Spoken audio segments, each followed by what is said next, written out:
Hey everybody, I'm Elizabeth Elliott. I'm a realtor. Hi, I'm Chelsea Sammons with Movement Mortgage. I'm a lender.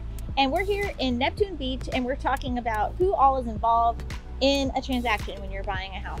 Number one, find a realtor that you really like working with because you're going to be talking to them pretty much every day through the process. The next step is to find a lender that you also enjoy working with. And this is going to be somebody who's usually local and can provide the best scenario for your situation, depending if it's down payment assistance or you are self-employed or you need to do a bank statement loan, just kind of your specifics. You want to find that lender that's going to match your needs. You should go with the lender that your realtor recommends, which is usually a local lender, because you want to be able to call them and then pick up the phone. The next thing you're going to do after you found the house that you love with your pre-approval, you're going to need to get a home inspection. Usually your realtor will set you up with 3 or 4 local inspectors that are highly reputable. You as the buyer are going to be the one who orders that inspection, and that's going to cost you between $300 and $500 just depending on the square footage of the home and how extensive the inspection is going to be. And then that usually takes about a week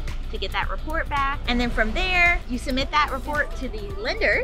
Correct. And the next step is going to be order the appraisal. So from that point, the inspection comes back great. We want to move forward. We're going to order the appraisal. That takes between 7 and 10 days. The appraiser is going to go out. That costs between $550 and $650 depending on the area and the appraiser. And it's going to assess the value of your home. While that's happening, I suggest you be looking at local insurance companies that you want to work with. Brightway is one that we recommend in this area because they do a lot of Florida policies, but it's always up to you who you decide to go with. So those are just little things that you need to keep in mind when you're going through the process. You need to be flexible because there's always some kind of hang up. It's never perfect. No transaction is ever perfect.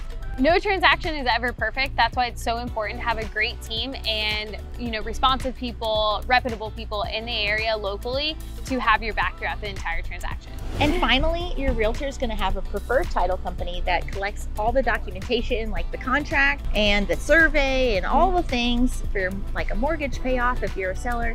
And they're going to be the ones who handle the closing. So that's pretty much everybody who's involved. You have your realtor and your lender, you have your inspector and your appraiser, your insurance company, and your title company. If things aren't going smoothly, if you feel like you're not getting heard, if you feel like your lender's not answering the phone, or your realtor's not really listening to what you want, you can always change. Make sure that you haven't signed a buyer's rep agreement that's tying you to something, but I would always suggest shopping around for the realtor that works with you the best and the lender that works with you the best. You're never really tied to anybody. You should go with who you feel comfortable with. If you found this information helpful, feel free to like, share, and subscribe, and our contact info will be below. And we'll see you on the next one, Margin Mortgages.